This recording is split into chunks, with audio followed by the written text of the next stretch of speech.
আপনারা সবসময় আমার পাশে ছিলেন। আমার যেটা ভালো কাজ সেটা যেমন সাধুবাদ জানিয়েছেন, যেখানে আমার পরিমার্জিত হওয়া দরকার সেটা আমার সামনে তুলে ধরেছেন। ধন্যবাদ, এটা চলার ক্ষেত্রে খুবই জরুরি।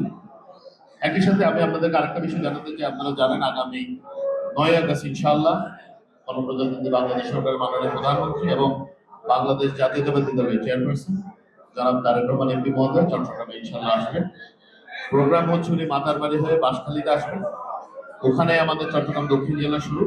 ওখানে উনি কিছু কর্মসূচি আছে, পুনর্বাসন কর্মসূচি, ওগুলো সম্পূর্ণ করে কিছু পরিবার করে হয়তো দেখতে যেতে পারেন, ওনার প্রোগ্রামের উপর ডিপেন্ড করছে। ওটা করে উনি হেলিকপ্টার যোগে ফটিকছড়িতে নামবেন। ফটিকছড়িতে নামার পরে উনি হেফাজত ইসলামের আগে মহিবুল্লাহ বাবা নদী রহমতুল্লাহ সাল্লামের ওখানে একটা ছোট মত বিনিময় আছে, ওটা করে উনি ইনশাল্লাহ হাটাজারির দিকে আসবেন সড়ক পথে। হাটাজারিতে এসে উনি ইনশাল্লাহ আল্লামা শফি রহমতুল্লাহ সাল্লাম আর জুনায়েদ বাবা রহমতুল্লাহ কবর জিয়ারত সহ ওখানে যারা আলেমরা সাহিত্য আছেন ওনাদের কবর জিয়ারত করবে। জিয়ারত করে মাদ্রাসার মোতাবেক সাহেব সহ ওখানে যারা আলেমবৃন্দ আছেন ওনাদের সাথে সংক্ষিপ্ত মত বিনিময় শেষে আমাদের হাটাজারিতেই একটা ব্যানারে বিশ্রাম নেবেন। বিশ্রাম নিয়ে উনি বিকেলে হাটাজারি পার্বত্য স্কুল মাঠে একটি পুনর্বাসন প্রোগ্রামে মানবিক সহায়তা প্রোগ্রামে অংশগ্রহণ করবেন। ওটা শেষ করে উনি ইনশাআল্লাহ শহরের দিকে আসবেন। শহরের একটি হোটেলে আমাদের সাংগঠনিক সভা আয়োজন করা হয়েছে, যেখানে উনি তৃণমূলের সাথে সরাসরি মত বিনিময় করবেন। মত বিনিময় করে উনি রাতে আবার ফেরত যাবেন। এখন এখানে এতগুলো কথা বলার পিছনে দুটি অনন্য ঘটনা এই ট্রিপে আছে, যেটা আমি আপনাদের মাধ্যমে আমাদের দেশবাসীকে এবং বিশেষ করে চট্টগ্রামবাসীকে জানাতে চাই।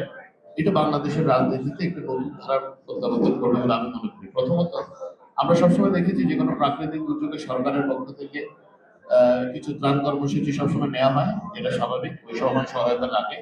কিন্তু বাস্তব পুনর্বাসন এবার কিন্তু প্রথম আমরা দেখতে পাচ্ছেন, এবং এই পুনর্বাসনটা কোনো লৌকিক পুনর্বাসন নয় যে একটি বাড়ি করার জন্য 1 পান অথবা 2 পান 3 পানের টিন দিয়ে গেলাম, এরকম না।